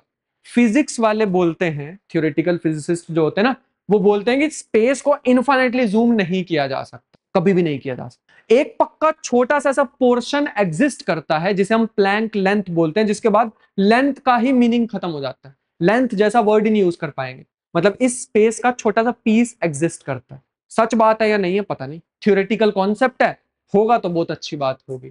फिर ना बहुत सारी थ्योरीज आ जाएंगी हमारे सामने, जैसे एक सबसे एडवांस और सबसे वियर्ड मुझे जो लगती है स्ट्रिंग थ्योरी, वो उसी लेवल पे जाके वर्क करती है। हम कौन सी ब्रांच पढ़ रहे हैं वैसे बाय द वे? अभी क्वांटम मैकेनिक्स पढ़ने वाले हैं। इसके बाद एक अलग होती है जिसके बारे में मैं बीच बीच में बताता रहता हूँ, आइंस्टाइन वाली। ये दोनों आपस में मिलती नहीं है, इनको मिलाने की एक कोशिश है स्ट्रिंग थ्योरी। वियर्ड बताऊं क्यों है? पहले बताओ एटम के अंदर क्या होता है? एटम के अंदर इलेक्ट्रॉन, प्रोटॉन, न्यूट्रॉन। प्रोटॉन को जूम करेंगे उसके अंदर भी पार्टिकल्स होते हैं जिन्हें क्वार्क्स बोलते हैं। ये स्ट्रिंग थ्योरी कहती है उससे भी छोटी चीजें एग्जिस्ट करती हैं, मतलब हर चीज स्ट्रिंग से बनी, धागों से। इलेक्ट्रॉन को जूम करके देखेंगे उसके अंदर धागे हैं, वो धागे किस चीज से बने? किसी से नहीं, वो फंडामेंटल है, सबसे छोटी चीज वही है। प्रोटॉन, प्रोटॉन के अंदर जो क्वार्क्स होते हैं वो भी स्ट्रिंग्स हैं, वाइब्रेटिंग स्ट्रिंग्स। बहुत ज्यादा डीप थ्योरी है, कभी आने वाले समय में ना थोड़ी सी इसकी मैथमेटिक्स एक्सप्लेन करने की कोशिश करूंगा, क्योंकि मेरे को मैथ ही पसंद है। वैसे आइडियाज बताने से तो मजा नहीं आता। मैंने तुम्हें बता दिया कि यूनिवर्स रोटेट करता होगा तो टाइम लूप्स एग्जिस्ट करेंगी, जिसमें near the speed of light भाग हो तो टाइम ट्रेवल कर सकते हो। लेकिन तुम्हें तो मैंने सिंपल बता दिया ना, कहां से आया होगा ये कॉन्सेप्ट? मैथमेटिक्स भी तो पता हो ना थोड़ी सी, मजा तब आता है। तो कितना वियर्ड कॉन्सेप्ट है ना स्ट्रिंग थ्योरी का, कि हम सब धागों से बने। डीप डाउन जाएंगे तो थ्रेड्स हैं, वाइब्रेटिंग स्ट्रिंग्स हैं।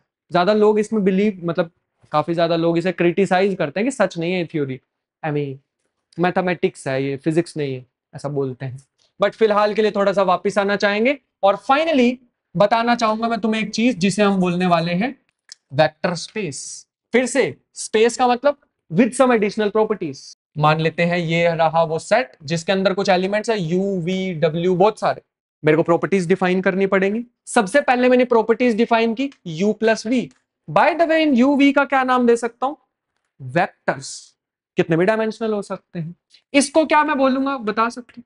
इसका कोई भी एलिमेंट होगा तो उसको क्या बोलूंगा? 7 डायमेंशनल वेक्टर। तब बोल पाएंगे जब ये प्रॉपर्टीज सेटिस्फाई होंगी दो। पहली, इसे बोलेंगे वेक्टर का एडिशन हो रहा है इसीलिए वेक्टर एडिशन, वेक्टर एडिशन।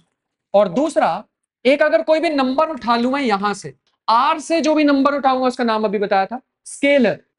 एक स्केलर को मल्टीप्लाई कर सकूं तो इसका नाम स्केलर मल्टीप्लिकेशन। दो प्रॉपर्टीज अगर सेटिस्फाई हो गई, एक सेट प्लस में दो प्रॉपर्टीज, तो उसका मैं नाम आज के बाद क्या दे देने वाला हूं, वेक्टर स्पेस। समझ गए? जैसे फॉर एग्जांपल सबसे बेस्ट एग्जांपल है ये रहा, या फिर R3 R4 R5 कितने भी आगे आगे चलते रहेंगे वेक्टर स्पेस हो जाएंगे। मुझे इस बार बिल्कुल जरूरत नहीं पड़ने वाली है ज्योमेट्री की, कोऑर्डिनेट सिस्टम्स की, बिल्कुल भी नहीं, ऐसे ही अपना काम चल जाएगा। यहां तक कुछ कंफ्यूजन है तो पूछ सकते हो या क्लियर? वेक्टर स्पेस का मतलब ऐसा सेट जिसपे दो प्रॉपर्टीज फॉलो हो रही होंगी वो वेक्टर स्पेस बन जाएगा। मैं इस लीनियर ट्रांसफॉर्मेशन को अब ऐसे डिफाइन कर सकता हूं, कोई भी मान लो एक लीनियर ट्रांसफॉर्मेशन है वो U से W, ये U और W क्या है, R2 R3 कुछ भी हो सकते हैं। कोई भी मैंने दो एलिमेंट लिए U V, कहां से एलिमेंट्स लेते हैं हम, यहां से, आफ्टर ट्रांसफॉर्मेशन कहां चले जाते हैं, W में। समझ आया मैं क्या कहना चाह रहा हूं? ये कहां से लिए, U से, और मैं जब इनकी ट्रांसफॉर्मेशन कर दूंगा आफ्टर ट्रांसफॉर्मेशन ये कहां चले जाएंगे, W। पक्का समझ आ रहा? मान लो मैंने इसके अंदर 2 डाला, ये बन गया 6, वो W में आएगा 6। समझ गए? फिलहाल के लिए इसको लीनियर ट्रांसफॉर्मेशन कब बोल पाएंगे, अभी बताया था कुछ देर पहले, लीनियर ट्रांसफॉर्मेशन बोल पाएंगे जब T U प्लस V को कैसे लिख सकता हूं, T of U T of, ये T of U T of V कहां है, ये कहां मिलेंगे हमें, U में या W में, W में। U और V कहां मिलेंगे, U में। और T of U T of V after transformation वो मिलने वाले W में। ये चीज कहां मिलेगी, W में। आफ्टर ट्रांसफॉर्मेशन जो भी चीज होगी वो सारी W में जाने वाली है। और दूसरा, इसको कैसे लिख सकते हैं, A T of Q। Bye the way A कहां से लिया होगा मैंने, कोई ना कोई रियल नंबर ही होगा पक्का, कॉम्प्लेक्स नंबर भी हो सकता है, लेकिन अभी मैंने कॉम्प्लेक्स के बारे में ज्यादा चीजें बताई नहीं है। थोड़ा सा पता है कॉम्प्लेक्स के बारे में, ये रही रियल एक्सिस, ये रही इमेजिनरी एक्सिस। कोई भी पॉइंट को कैसे लिख सकते हैं, नहीं यार, वो A प्लस आयोटा B, ऐसा ऐसा आयोटा आयोटा जैसी चीजें आ जाती। 11th में होता है या 12th में ही होता है, 11th में। हाँ, एक साल में तो भूल ही गए होंगे ना। ये है लीनियर ट्रांसफॉर्मेशन। किसी भी ट्रांसफॉर्मेशन को लीनियर हम तब बोल पाएंगे जब ये दो प्रॉपर्टी सेटिस्फाई हो रही होंगी। समझ गए? पक्का? दैट इज द थिंग जो मैं बताने की कोशिश कर रहा था। फाइनल रैप अप करते हैं। किसी भी वेक्टर स्पेस को ऐसे लिखा जाएगा आज के बाद, this is the vector space. ठीक है, ऐसा। इसका मतलब है वेक्टर स्पेस, और नंबर कहां से लेने हमें, ये जो नंबर्स की जरूरत पड़ती है, इसके अंदर क्या लिखा हो, आर, आर का मतलब रियल नंबर्स। ये है वेक्टर स्पेस, ऐसा भी लिख सकता था ना मैं इसको। इसका मतलब बताओ क्या होगा, 2 डायमेंशनल वेक्टर स्पेस, और नंबर कहां से लेंगे, रियल लाइन से। मतलब एक्चुअल जो मैं वेक्टर्स लूंगा ए बी पी क्यू, वो सारे कहां से लेने वाला हूं, R2 से। लेकिन अगर मेरे को किसी स्केलर की जरूरत पड़ी तो वो स्केलर कहां से आएगा, अगर कुछ ये वाले स्केलर की जरूरत पड़ी, कहां गया, ये रहा, जो वेक्टर के साथ मल्टीप्लाई होता है, लेटर से अल्फा, वो कहां से लेने वाला हूं, यहां से, रियल लाइन से। इसका मतलब क्या होगा, इसका मतलब है अभी भी वेक्टर कहां से होंगे, R2 से, लेकिन इस बार स्केलर कहां से होंगे, कॉम्प्लेक्स नंबर भी हो सकते हैं, ए प्लस आयोटा वाली चीजें भी आ सकती हैं। और हमें इस आयोटा को पढ़ना ही होगा, जब हम क्वांटम मैकेनिक्स पढ़ते हैं वहां पे यूज आता है। फाइनली कुछ एक्सियम्स होती हैं जो सेटिस्फाई होनी चाहिए। सम ऑफ द एक्सियम्स, कहने का मतलब, पहली बात, ये जो V है ये कॉम्यूटेटिव होना चाहिए। कॉम्यूटेटिव का मतलब होता है U प्लस V, दो तुमने इसमें से वेक्टर लिए, चाहे U प्लस V कर दो या फिर V प्लस U कर, कोई फर्क नहीं होना चाहिए। पहली बात, ये एक्सियम्स होंगे जिसको हमें फॉलो करना है। दूसरी बात, अगर हम कभी भी A इंटू 0 करें तो आंसर क्या आएगा, 0 ही आएगा, जहां पे A बिलोंग्स टू R है। बाय द वे इस बार बड़ी वियर्ड चीज लिखी है मैंने, ये क्या है, ये रियल नंबर स्केलर। ये क्या है, ये वेक्टर है। ये जो मैंने 0 लिखी है ना, अगर हम 2 डायमेंशनल वेक्टर स्पेस की बात कर रहे हैं, एक्चुअल में एक 0 नहीं है, ये है। समझ गए? वियर्ड नोटेशन स्टार्ट हो गई हम मैथमेटिक्स की। बस एब्स्ट्रैक्ट अलजेब्रा में यही थोड़े डिफिकल्ट लगता है, देख के कई बार चीजें पता नहीं लगती है। अगर हमें कहा होता है ये रहा हमारा वेक्टर स्पेस, तो इसके अंदर 0 कैसे दिखाई देगी, 0,0। अगर मैं तुम्हें ऐसा बोलता 0,V, अब बताना ये 0 क्या है, क्या ये भी 0,0 है, ये स्केलर है इस बार। और ये v कैसा दिखाई देगा अगर ये वेक्टर स्पेस है तो कुछ a, b जैसा पेयर ऑफ नंबर्स दिखाई देंगे। ये वेक्टर है इस बार और ये स्केलर है। थोड़ा सा समझ आ रहा है? आंसर क्या आएगा? 0। क्या बता सकते हो ऊपर वाली 0 और नीचे वाली 0 में क्या फर्क है? सोचो, दिमाग लगाओ। ये वाली 0 में और ये वाली 0 में क्या फर्क है? इसमें तो है 0,0 क्योंकि ये था 0,0। मान लो ये था a, b। ध्यान से देखना, मान लेते हैं v था a, b, 2 dimensional vector space. Answer क्या बना? a को 0 से मल्टीप्लाई किया 0, b को 0 से मल्टीप्लाई किया, आंसर दोनों सेम ही आ रहे हैं। बस यहां पे लेफ्ट साइड पे जो 0 थी ना उसका फर्क था। तो ये 0 बोलना सही रहेगा इस वाले को? इस वाले को कुछ अलग नाम देना पड़ेगा। Let us call this 0 vector. और अगर मैं कभी 1 लिखूंगा तो उसको क्या नाम देना सही रहेगा? 1, या फिर मैथ में यूनिट भी तो बोलते हैं, यूनिट वेक्टर ऐसा भी बोलते थे ना। वो अरे भूल गए क्या? आई कैप, जे कैप, के कैप। इसका मैग्नीट्यूड कितना होता था आई कैप का या जे कैप का? इनका मैग्नीट्यूड होता है 1, इसका भी मैग्नीट्यूड होता है 1, इसका भी मैग्नीट्यूड होता है 1। समझ गए? वैसा ही यहाँ पे आगे भी एक दो प्रॉपर्टी करते हैं। 1 इंटू वी लिखूंगा तो क्या आएगा? ये 1 इस बार स्केलर है मान लेते हैं, अभी वेक्टर को थोड़ी देर के लिए साइड पर रखते हैं। 1 इंटू वी क्या होगा? a, b टाइप का, मतलब v ही वापस आ जाएगा। अगर मैं मान लो लिख देता alpha plus beta into v, ध्यान से सोचना इसका मतलब, ये अल्फा बीटा क्या है? स्केलर्स, और v क्या है? a, b टाइप का। तो मैं इसको ऐसे लिख सकता हूं alpha v plus beta v। इसे बोलते हैं डिस्ट्रीब्यूटिव प्रॉपर्टी। ऐसा तुमने बचपन में या अभी भी करते ही हो, ऐसा तो ऐसा किया ना, a b plus a c, simple multiplication. और अगर ऐसा होता कि ए यू प्लस बी, इसका मतलब बताओ अल्फा यू प्लस बी, इसका मतलब अल्फा क्या है? स्केलर, और यू और वी क्या है? यू और वी तो वेक्टर्स है। तो इसको सिंपल मल्टीप्लाई फिर से कर दो, क्या बनेगा? अल्फा यू प्लस, ऊपर में और नीचे में थोड़ा थोड़ा फर्क समझ आया, इसमें ये वेक्टर था, ये दोनों स्केलर्स। डिस्ट्रीब्यूटिव प्रॉपर्टी दोनों में वैलिड होनी चाहिए। इसके बाद final property which is alpha beta V. मान लो अगर मैंने लिखा है 10 इंटू वी, 10 को और कैसे लिख सकते हैं? 5 इंटू 2 ना, तो मैं ऐसे भी तो लिख सकता हूँ 5 into 2 v. By the way 10 क्या है?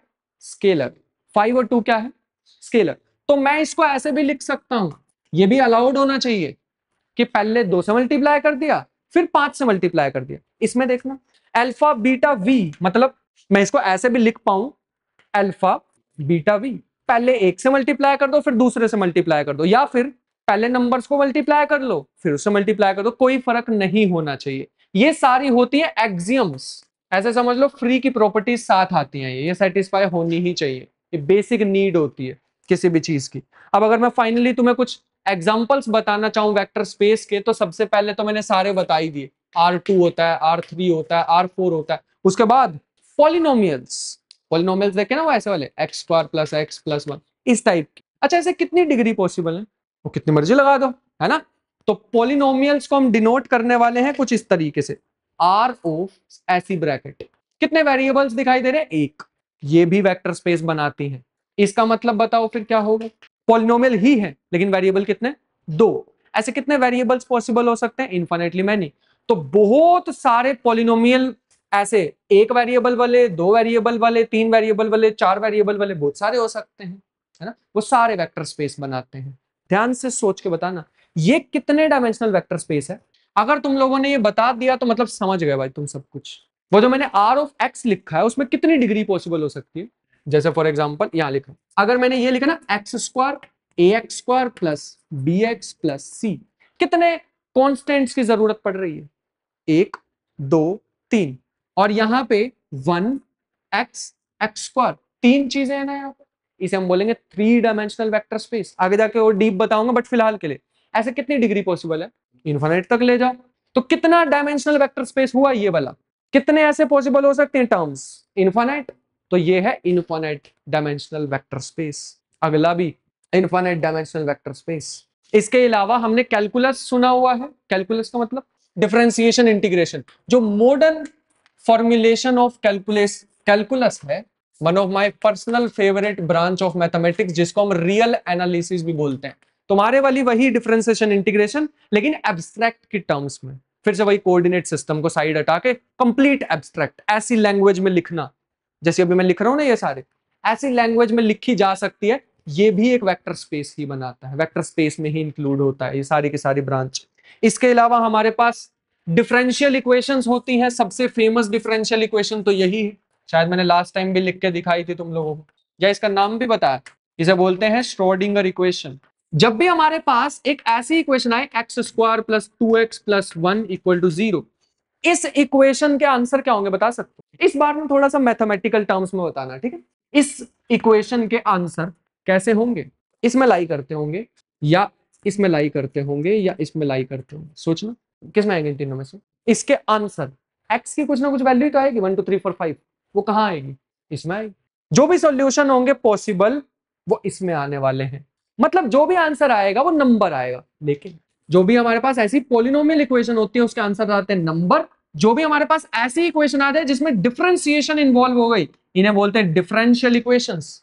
डिफरेंशियल इक्वेशंस के आंसर आते हैं हमारे पास कुछ ना कुछ फंक्शन, मतलब हमारे पास शायद कुछ ऐसा सा आंसर आ जाए, कुछ भी रैंडम लिख रहा हूं, यह आंसर आ गया मान लो हमारे पास, ये तो कोई नंबर नहीं है, ये तो एक फंक्शन आ गया ना, साइन आ गया इसके अंदर।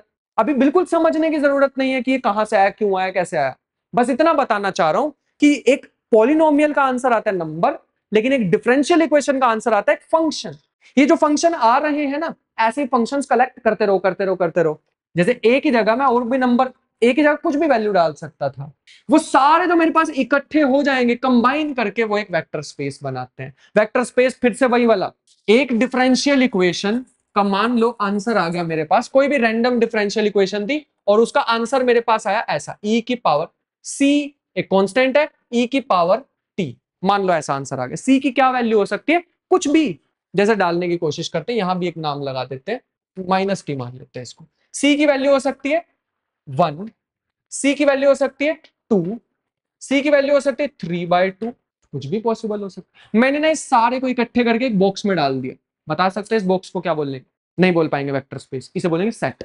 कोई प्रॉपर्टीज ही नहीं सेटिस्फाई कराई अभी हमने, है ना, इसे सेट बोल देंगे। एक डिब्बा लिया, उस डिब्बे में सारी वैल्यूज डाल दी, अगर ये डिब्बा या ये जो भी हमारे पास बॉक्स बना, ये सेट बना, अगर ये दो प्रॉपर्टीज सेटिस्फाई कर गया, कौन सी? वेक्टर एडिशन, मतलब एडिशन अलाउड होनी चाहिए, और दूसरी स्केलर मल्टीप्लीकेशन अगर अलाउड हुई, तो इस सेट को क्या बोल दूंगा? वेक्टर स्पेस बोल दूंगा। हाँ, डिफरेंशियल इक्वेशन के जो सॉल्यूशंस होते हैं वो वेक्टर स्पेस बनाते हैं। अभी वेक्टर स्पेस का मतलब समझ आ रहा है? तुम एक बॉक्स बनाओ जिसमें बहुत सारी चीजें हैं, क्या उसे बोल पाओगे वेक्टर स्पेस? नहीं, उसे सेट बोल पाओगे। वेक्टर स्पेस कब बोल लेंगे? दो property satisfy, vector addition, scalar multiplication. क्या ये वेक्टर वही वाले वेक्टर हैं जो हम 12वीं क्लास में 11वीं क्लास में पढ़ते हैं, आई कैप, जे कैप, के कैप? नहीं, वो तो एक इसका स्पेशल केस है, ये तो बहुत जनरल है, उससे पूरी मैथ की बुक लिखी जा सकती है इनका यूज करके। समझ गए? This is the final thing, done. So I hope यहां तक समझ आया होगा, और नेक्स्ट लेक्चर में हम मेन क्वांटम मैकेनिक्स की नोटेशन की तरफ जाने वाले हैं। अभी तो हम सिंपल यहां से बच गए ना, यहाँ पे ऐसे मैट्रिक्स में ऐसा लिख के, नेक्स्ट में पढ़ेंगे मेन जो हम क्वांटम मैकेनिक्स में देखते हैं, ऐसी नोटेशंस का मतलब क्या होता है। मतलब 2 लेक्चर में तुमने ऐसे ही सोचा कि मैं तो फिजिक्स का हूं ही नहीं, मैं तो मैथ का स्टूडेंट था जो तुम्हें एक्सप्लेन करने की कोशिश कर रहा था मैथमेटिक्स। अब मैंने बहुत सारा समझा दिया है ना, R2 R3, ये वेक्टर स्पेस, ये वो बहुत ज्यादा ही डीप चलेगा। अब निकलते हैं मैथ की दुनिया से बाहर। मैथमेटिक्स की इक्वेशन खुद से नहीं बोल पाती हैं, उनको मीनिंग देना पड़ता है, और वो मीनिंग हम नेक्स्ट लेक्चर में देने वाले हैं कि इस सबका पक्का कोई यूज होगा भी, या मैं ऐसे रैंडम बताता जा रहा हूँ, कल के लेक्चर में पता लगने वाला है। मिलते हैं नेक्स्ट लेक्चर में।